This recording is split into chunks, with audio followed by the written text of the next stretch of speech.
Greetings and salutations, everyone. My name is Jauan Jennings, and welcome to my YouTube channel. Today, I'm going to be talking about my Week 16 wide receiver rankings for the 2024 fantasy football season. Over the course of today's episode, I'm covering all topics related to the wide receiver position, beginning with matchups, then transitioning into talking about my top 40 wide receiver rankings. If you guys are looking for my thoughts on an individual player, travel down to the description of the video. We have timestamps available there, like in every single video. Also, while you're down in the description, if you have yet to do so already, be sure to subscribe and, of course, click the bell notification button besides the daily content in order to help you capture a 2024 fantasy football championship. We're also live streaming every single day on the channel. Later tonight, starting at 7 p.m. PST, I'll be live here. If you have any questions regarding Week 16 starter set lineups, be sure to swing on by. I'm more than happy to help. Thank you very much. Okay, let's go ahead and begin by talking about matchups in regards to the wide receiver position based on statistics allowed via receptions, receiving yards, and receiving touchdowns between weeks 6 through 15. We have found that the Falcons, Vikings, Saints, Chargers, Bills, etc. are the most advantageous matchups going into the given week. So, of course, we are firing up Malik Nabers against the Atlanta Falcons, regardless of who's playing quarterback for the New York Giants. It is expected to most likely be Drew Lock, but even in the event in which Drew Lock is pulled because of a poor performance, we could still see Tim Boyle come into the game and maybe even save Malik Nabers' overall upside. But again, an advantageous matchup to say the least. We want to fire up our wide receivers in these advantageous matchups when given the opportunity to do so, because of course, over the course of the last 9 to 10 games, many of these teams have demonstrated that they cannot stop opposing receiving options. Now, some of the more disadvantageous matchups going into the given week consist of the Eagles, Commanders, Packers, Colts, 49ers, etc. Even though the Eagles are allowing only 17.16 fantasy points per game throughout these last 10 games, you should understand that there are still going to be wide receivers that find themselves success against this defense. So it's not out of the realm of possibility for someone like Terry McLaurin to find success. We have seen Puka Nacua, Cooper Kupp, Adam Thielen all have themselves incredible games against this Eagles secondary, which hopefully Terry McLaurin will be up to the task on hand to deliver for our fantasy teams. Either way, let's go ahead and let's now transition into talking about my top 40 wide receiver rankings, beginning with the number 1, Ja'Marr Chase of the Cincinnati Bengals. Of course, we all know that he's an auto start. He's had himself 11 plus targets in 6 of the last 7 games. The opportunity share is there, the touchdowns are there, and the yardage is there. This future Triple Crown winner of the 2024 season is going to deliver another fantastic performance this week against the division rival, the Cleveland Browns. Of course, the Cleveland Browns have just announced that they are switching starting quarterbacks from Jameis Winston to DTR, Dorian Thompson-Robinson. In my opinion, that leads to more turnovers. And in fact, it probably leads to more upside for the Cincinnati Bengals offense to score more. As of right now, the Browns are the 8th best matchup at the wide receiver position, allowing over 29 fantasy points per game. Of course, their most recent game against the Cleveland Browns earlier this season, Ja'Marr Chase had himself 15.1 fantasy points, 5 catches, 55 yards, and a receiving touchdown. An easy win against their division rivals, and hopefully it'll be the same once again this week. The next player I wanted to mention is Puka Nacua, who continues to deliver fantastic performances. In 7 of the last 8 full games he has played this season, he has totaled 98 or more yards. Again, the totals that he continues to put forth with the efforts. I mean, again, this most recent week, despite the entire offense, whether it was Cooper Kupp or all the receiving options, outside of Puka Nacua, were not functioning in the rain. Yet Puka Nacua continued to deliver a fantastic performance for many of our fantasy teams, saving our week with his efforts. This week, taking on the New York Jets should be an advantageous matchup, primarily because of all the injuries this Jets secondary has accrued over the course of the last couple weeks. Michael Carter, Jalen Mills, DJ Reed, all dealing with injuries. Again, we have most recently seen wide receivers such as BTJ, 10 catches, 105, 2 touchdowns. Tyreek Hill, 10 catches, 115 in a touchdown. Jalen Waddle, 9 for 99. We should anticipate to see Puka Nacua with an explosive performance. If, in fact, you can put him in within an underdog entry this weekend in regards to total yardage, I'd go ahead and go higher on that. Again, anticipate him to ball out against the secondary, dealing with many of injuries. Again, if you guys haven't checked out Underdog, there's a link down in the description. When you travel on over today and use code Andrew to make that first-time deposit, minimum of $10, not only will you be able to claim the first-time deposit offer, of course, put in your own entries via the Pick'em, but you'll also be able to get my rankings sent to you from my email directly to yours every single Sunday morning for the remainder of the season. For those of you who are interested in getting my rankings in order to give yourselves an opportunity of capturing a 2024 fantasy football championship, check out the map to the right side of the screen to determine your eligibility based on your current location. If in fact you are not eligible and still want those rankings, you can always check out the Patreon link down in the description. Thank you very much. Okay, let's continue on with our number 3. Continuing the S tier with Nico Collins. Again, coming off a fantastic week in which he saved his kind of overall fantasy performance with 2 receiving touchdowns, despite only having 17 receiving yards on 4 receptions. Nonetheless, they take on the Kansas City Chiefs this upcoming Saturday. The Chiefs are the 13th best matchup at the wide receiver position. They have struggled mightily against opposing wide receivers. The most recent performance is Jerry Jeudy, 11 for 108. Johnston, 5 for 48 and a touchdown. Myers, 6 for 97. I mean, David Moore went for 6 catches, 81 and a touchdown. We have seen many of wide receivers succeed, and considering how this offense has structured itself, with Tank Dell really not being a viable option, it is the Nico Collins show, and we'd anticipate him to continue his successful streak once again this week. Again, when I talk about his successful streak, he has put up over 14.5 fantasy points in 5 of the last 6 games minimum. Of course, that is his baseline. Any sort of upside with additional yardage or a touchdown, of course, gets him into that 20-point range. Moving on to our number 4, Justin Jefferson, another auto start at the wide receiver position. Now, going into this week against the Seattle Seahawks, the game will be taking place in Seattle. Based on the current weather report, it is said to be a potential 90+% chance of rain. That does not bode well for the receiving options or the passing game of both of these offenses, but nonetheless, when you are approaching a situation as such, unless you have a pivoting option which is close to the level of production of Justin Jefferson, you have to start Justin Jefferson. Your fantasy team has a binding commitment to Justin Jefferson regardless of matchup or weather condition. So of course, we're going to fire him up and we're going to hope that he plays well. Of course, one of the best wide receivers in the National Football League, coming off of another incredible performance, 13 targets, 7 catches, 73 and a touchdown. That's 3 consecutive weeks of 7 or more receptions. Again, he continues to put together great performances. We just have to hope that the weather this week isn't going to negatively impact the passing game of the Minnesota Vikings. All right, moving on to close out the S tier, we have Mike Evans. Look, Mike Evans is on his way to trying to complete a 11th consecutive season of 1,000 plus receiving yards. In order to do so, he needs to accumulate in the next couple weeks over 250 receiving yards. So I would anticipate, based on the momentum that Baker Mayfield has been building over the last 2 weeks here, having scored 3+ passing touchdowns in each of the last 2 games, this offense has really begun to get into their playoff form. And as they approach that direction, Mike Evans being the number 1 receiving option of this offense, continuing to make noise, coming off of an incredible performance of over 30 fantasy points. If you are listening to this, you're probably here because of Mike Evans' efforts. Now, as we approach this week taking on the Dallas Cowboys, we know that the Dallas Cowboys are the 6th best matchup at the position, allowing over 30.5 fantasy points per game on average. Most recently, we have seen wide receivers such as Terry McLaurin, 5 for 102 and a touchdown. Malik Nabers, 8 for 69. Jamar Chase, 14 catches, 177, 2 touchdowns. Jalen Coker, 4 catches, 120 and a touchdown most recently. Many of outside wide receivers have found success against this defense. Mike Evans is next. Let's move on to the A tier. We have our number 6, A.J. Brown. Like I mentioned last week, the squeaky wheel gets the oil within the Philadelphia Eagles offense, and that exactly was the case. 11 targets, 8 catches, 110 and a touchdown, an incredible performance. And as we approach this upcoming week, hopefully they'll continue to commit to the passing game. But understand that the Washington Commanders secondary has played incredibly well. Again, they're the second most difficult matchup, and in terms of stopping the run, they have not played well all season long. So there could be a possibility in which Saquon Barkley gets far more favor within the upcoming matchup. Hopefully that's not going to be the case, as A.J. Brown is certainly needed for us to continue to expand our chances of getting to week 17 in our championship Sunday matchup. Now, in regards to this week's matchup against Washington, he will most likely be lining up against Marshawn Lattimore, the newest member of this secondary.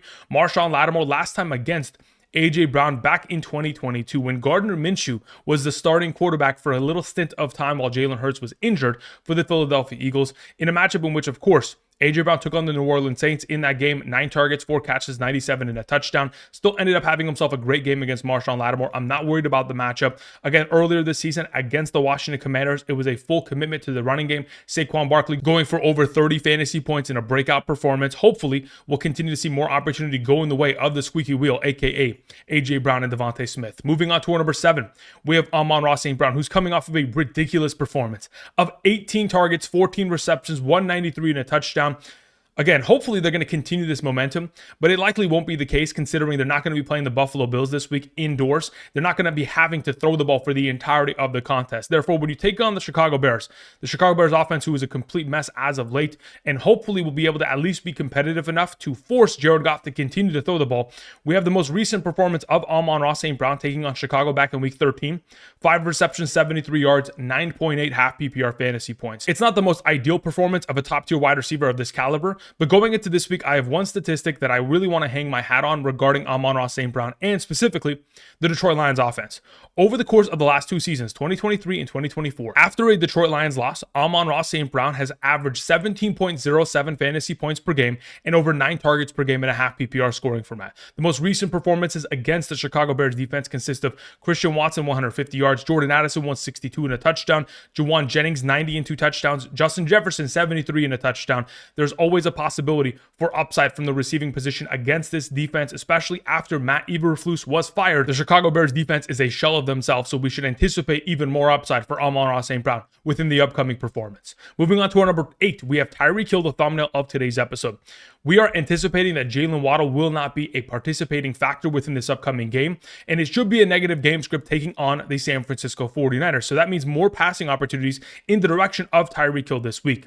Over the course of the last 3 games in which Tyreek Hill has played without Jalen Waddle healthy, that's 2023 back in weeks 3, 17, and 18. In those 3 games, we have seen Tyreek Hill average 18.17 fantasy points per game and 12 target per games on average in the absence of Jalen Waddle. Now, even though there's more target competition this season in comparison to last, with Jauan Smith and of course DeVonta St being target hogs within this offense, we are still anticipating upside for success, especially considering what we have seen from outside wide receivers against this secondary. Of course, Puka Nacua 97 yards last week. We've seen DK Metcalf 70 yards, Odunze 42 and 2 touchdowns. I mean, JSN, even if they want to move Tyreek Hill into the slot position at times, 110 yards just a couple weeks back. We should anticipate a lot of success, especially considering Jalen Waddle is most likely trending in the direction of missing this week. Number 9, to continue the A tier, we have CeeDee Lamb. In the first half of this most recent game against the Carolina Panthers, CeeDee Lamb had 10 targets, 8 catches, 105 and a touchdown. He scored 20.5 half PPR fantasy points in just the first half alone. And then in the second half, completely disappeared entirely, getting only 3 targets, 1 receptions, and 11 receiving yards. Luckily, he was able to do all that damage in the first half, and hopefully he'll be able to do that kind of level of damage this upcoming week against the Tampa Bay Buccaneers, because they'll be in a negative game script, and they'll have to throw the ball for majority of this game, taking on this defense and, of course, this opposing offense that will continue to try to light up the scoreboard. We've most recently seen wide receivers against this Tampa Bay defense, McConkey and Quentin Johnston both scoring last week, Adam Thielen 99 and a touchdown, Jauan Jennings 7 and 93 receiving yards. We've seen many of wide receivers succeed. Hopefully, CeeDee Lamb is next on this list. Number 10, to close out the A tier, we have Davante Adams. Look, this is 5 of the last 6 games with 10 or more targets. He has scored 5 touchdowns total in the last 6 games. He continues to dominate for fantasy purposes, and this week, taking on the Los Angeles Rams, we should anticipate a negative game script in which, of course, Aaron Rodgers continues to look in the direction of Davante Adams for our fantasy upside. This most recent week in which we have seen, of course, wide receivers in a normal weather game against the LA Rams, the Buffalo wide receivers combined for 17 receptions, 273 and 2 touchdowns. MVS scored a touchdown, AJ Brown 109 and a touchdown, Kendrick Bourne 70 and a touchdown. Elite outside wide receivers have found success. Anticipate Davante Adams to do the same this upcoming week. Moving on to our number 11, we have T. Higgins. Look, I wish I had more room on screen, because T. Higgins truly is a top 2 tier wide receiver, considering his contributions as of late. In 4 of the last 5 games T. Higgins has played, he's put up 15 or more fantasy points in a half PPR scoring format. In those 4 games, getting himself 1 receiving touchdown minimum each time. Going into this week, again, they're taking on the Cleveland Browns, the 8th best matchup at the position. Besides, of course, Jamar Chase succeeding, we should see a lot of upside from T. Higgins, especially considering last time out against his secondary, 4 catches, 82 and a receiving touchdown for 16.2 fantasy points. With DTR as the starting quarterback of the Cleveland Browns, expect more opportunities for the Cincinnati Bengals to continue to light it up against their division rival. Our number 12 is Brian Thomas Jr. Coming off of an incredible performance of 27.5 fantasy points, this rookie wide receiver continues to just separate himself from the pack. 14 targets, 10 catches, 105. 2 receiving touchdowns. Over the course of the last 4 games that he has played with Mac Jones, he's garnered a 30% target share, an average 16.98 fantasy points per game, and nearly 11 targets per game on average. Taking on the Las Vegas Raiders this upcoming week should be success, especially considering we have seen wide receivers such as London, 53 and a touchdown, McMillan, 59 and 2 touchdowns, Sutton, 97, 2 touchdowns, Tyreek Hill, 61 and a touchdown. We are hoping for that kind of level of success, considering, again, outside of Bretton Strange, there is no target competition within this offense. Moving on to our number 13, we have Terry McLaurin. I understand that last time out against the Philadelphia Eagles, Terry McLaurin was a part of the cardio club in which he was just running the entire game, only had himself 1 singular reception, and hurt many of our fantasy teams' upsides within the given week. But going into this week, we have to rely upon the fact that Terry McLaurin, amongst all wide receivers since week 3, is the number 4 overall wide receiver in terms of fantasy points per game on average, averaging 15.6 and a half PPR. He's been an elite wide receiver coming off of an incredible performance of 10 targets, 7 catches, 73 and 2 touchdowns. It's not out of the realm of possibility for this elite level wide receiver to have himself success against his secondary, even though he struggled earlier this season. We have seen wide receivers in the last couple weeks, specifically Kupp, 8 for 60 and a touchdown, Nacua, 9 for 117, Thielen, 9 for 102.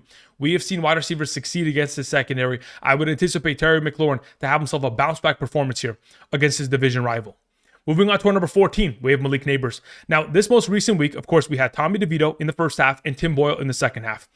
In both of those halves, again, was given 8 targets of opportunity. Of course, a couple of those overall opportunities were called back due to defensive pass interference calls in order to stop Malik Nabers from scoring on that defense. But nonetheless, in the first half, as a total, 6 targets, 5 catches, 29. In the second half, with a different quarterback, Tim Boyle, 8 targets, 5 catches, 53 and a touchdown.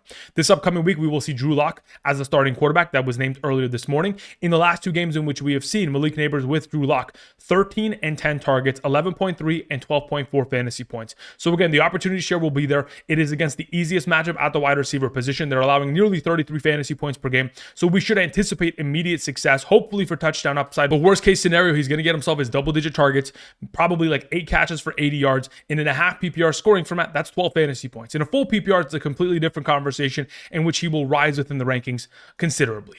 Moving on to our number 15. We have DJ Moore. Look, DJ Moore taking on the Detroit Lions is an advantageous matchup. Last time out against this secondary, in week 13, 16 targets, 8 receptions, 97 and a touchdown, 19.7 fantasy points. The Lions are the 15th best matchup, nearly allowing 27 fantasy points per game to opposing wide receivers. We have seen wide receivers such as BTJ, 82 yards, Michael Pittman Jr., 96 yards, Christian Watson, 114 through the air. And of course, this most recent week, even though Shakir was the only wide receiver to do damage, really the other wide receivers of this offense didn't even have to be implicated, considering Josh Allen was just having his way with the defense. Nonetheless, what is very important is that Carlton Davis has most recently been put on the injured reserve. Last time out against this Detroit Lions secondary, Carlton Davis missed that game as well. This should be an automatic start game for DJ Moore. Moving on to our number 16, we have Courtland Sutton, who takes on the Los Angeles Chargers tomorrow night. Again, the Chargers have been the 4th best matchup at the wide receiver position since week 6, allowing nearly 31 fantasy points per game. Evans is coming off an incredible performance of 30-plus fantasy points. McMillan in that game scored. D-Hop scored a week prior to that. Drake London, 9 catches, 86 receiving yards. Many of wide receivers have succeeded against the secondary. I would anticipate Courtland Sutton, who's played incredibly well over the course of this entire season, to continue that trend. Earlier this season, scoring a touchdown against the secondary and scoring over 13 fantasy points in a half PPR scoring format. Number 17, we have Cooper Kupp. Look, the fact of the matter is, even though he is coming off of his worst performance since 2019, this is the first game in which he has 0 receptions in a singular game. Again, that game was back in 2019 against the Pittsburgh Steelers. Jared Goff was the starting quarterback. Again, a completely different offense. But going into this week, again, the New York Jets secondary dealing with many of injuries. The specific injuries that we are taking into account: Jalen Mills, DJ Reed, and of course, most importantly, Michael Carter II. Again, this is their primary nickel cornerback who will be stopping opposing slot receiving options, which in this case would be Cooper Kupp and Puka Nacua, finding a lot of success within that overall realm. We have seen many of wide receivers, BTJ, Waddle, Tyreek Hill, all go for over 99 receiving yards in the last couple of weeks. We would assume that Cooper Kupp gets himself a bounce back performance here and delivers against a hobbled secondary for the New York Jets. Moving on to our number 18, we have Jauan Jennings. Look, Jauan Jennings, void of any heavy rain or snow, he is incredible. Even if you exclude the 41-point performance earlier this season with Brock Purdy, in games in which he has played 80+% within the offense with Brock Purdy starting, he's averaging 15.98 fantasy points per game in a half PPR scoring format. Again, Jauan Jennings is an incredible wide receiver option for fantasy purposes, and hopefully they're going to ditch the idea of continuing the focus on giving the ball to Deebo Samuel in order to expose the fact that Jauan Jennings can have his way against any secondary, even against the Miami Dolphins. Recently, Miami Dolphins against wide receivers: Garrett Wilson, 114, Davante Adams, 109 and a touchdown. Even Nico Collins last week, even though the yardage wasn't there, still scored himself 2 touchdowns within the given week. Number 19, we have Ladd McConkey playing on Thursday night against the Denver Broncos. Again, he would probably have the most advantageous matchup of all the receiving options of the Los Angeles Chargers attack, mainly because he will take on Jaquan McMillan. Again, amongst all nickel cornerbacks in the league, he's allowed the most targets, receptions, receiving yards, and yards after the catch to opposing slot receiving options. Therefore, Ladd McConkey, who has functioned out of the slot in terms of total snaps 72+% of the time over the course of this entire season, this most recent week over 80% of the time, over the course of the last 4 games, specifically weeks 11 through 15, Ladd McConkey averaging 8.5 targets per game, 14.28 fantasy points per game. We would anticipate a lot of upside within the upcoming matchup. Moving on to our number 20, we have JSN, Jaxon Smith-Njigba, taking on the Minnesota Vikings, the second best matchup at the position. You would assume that, of course, based on recent production in terms of allowing opposing slot receiving options to find success, specifically Chicago Bears slot receivers, 7 for 58, Atlanta, 5 for 68, Chicago recently before that, 14 catches, 119 and a touchdown. We would anticipate Jaxon Smith-Njigba, who is on a 6 consecutive game streak of 75 or more total yards, to continue his streak of success, assuming that Geno Smith is going to be active and ready, who again is expected to practice later today. Now, if the weather in this Minnesota game in Seattle is going to be a negative factor, of course, we will adjust the rankings as we approach this upcoming Sunday, but hopefully the weather conditions aren't going to be so fierce to potentially negatively impact a wide receiver of this caliber. Moving on to our number 21. we have DeVonta Smith, who's coming off of his best game of the season. The most targets, receptions, receiving yards, routes ran in an entire single game thus far this season.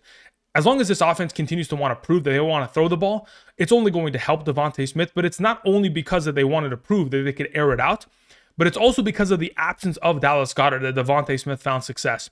Over the course of this season, in the last 6 games in which we have seen DeVonta Smith play without Dallas Goedert, 13.77 fantasy points per game on average. He has scored 5 touchdowns in those 6 games. He's averaging about 6.17 targets, 4.83 receptions, 63.3 receiving yards, and 0.83 receiving touchdowns. As long as he's going to continue to get himself this opportunity to score in the absence of Dallas Goedert, expect for DeVonta Smith to continue to be a viable option this upcoming week against the Washington Commanders, as everyone is pulling their attention towards, of course, stopping Saquon Barkley and A.J. Brown. Moving on to our 22. We have Khalil Shakir, who, of course, is coming off of another consecutive game of scoring a receiving touchdown. Outside of him getting 6 receptions, no other receiver in the Bills offense had more than 1 reception this most recent week. He is by far and away the favorite target of Josh Allen. As long as this offense continues to score at a high caliber, having scored 30 plus points as a team in the last 8 consecutive games, you would assume taking on the New England Patriots this week, we should see once again Khalil Shakir finding himself a healthy volume of opportunity and hopefully once again scoring another touchdown.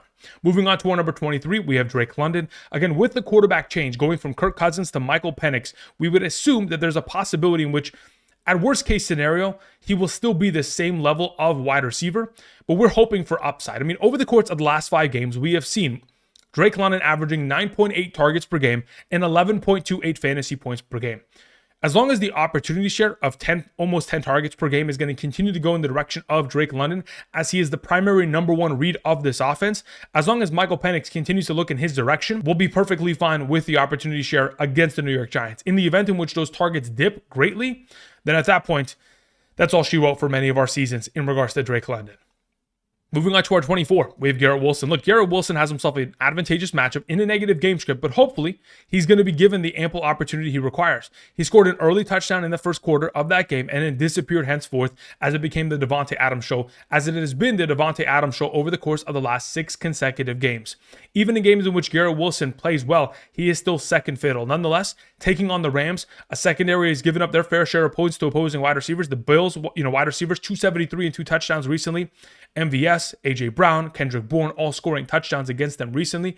You would assume that in a negative game script, Aaron Rodgers would at least look in the direction of Garrett Wilson 9 to 10 times, hopefully, this game in terms of target opportunity. We just have to hope that that's going to be the case. Moving on to our number 25 to begin the E tier, we have Keenan Allen taking on the Detroit Lions. Last time out against the Lions, 8 targets, 5 catches, 73 and 2 touchdowns, 21.8 fantasy points back in week 13. Taking on this defense once again, we would hope for very similar production because, again, we have seen many of wide receivers deliver against this defense. Shakir scoring a touchdown, Watson for 114, Michael Pittman, Brian Thomas Jr., all these outside receivers, of course, finding success, but within the slot receiving role, we should see Keenan Allen find himself a lot of target opportunity, just like he did last week on Monday night, of course, having himself 13 targets, 6 catches, 82 and a touchdown. As long as the opportunities continue to filter in his direction in the negative game script, we should see a lot of success from Chicago looking in his direction. Number 26, we have Jakobi Meyers. Look, if Aiden O'Connell is expected to actually return this week, and in fact does return, I would increase his ranking as they take on the Jacksonville Jaguars, the 10th best matchup at the position. Of course, besides Davante Adams, 198 and 2 touchdowns, Nico Collins, 119, Amon-Ra St. Brown and Jameson Williams, both going for over 120 receiving yards and a touchdown against them recently. Again, this Jacksonville secondary cannot stop a soul. I believe that streak would continue with Jakobi Meyers, assuming Aiden O'Connell is available. If it's going to be Desmond Ridder, then forget about it. Outside of that scenario, if Aiden O'Connell does return again earlier this season, back against Kansas City in week 13, 11 targets, 6 catches, 97, we should see a lot of upside, hopefully, within the upcoming performance, assuming Aiden O'Connell is healthy and ready to go. Moving on to our number 27, we have Jerry Jeudy.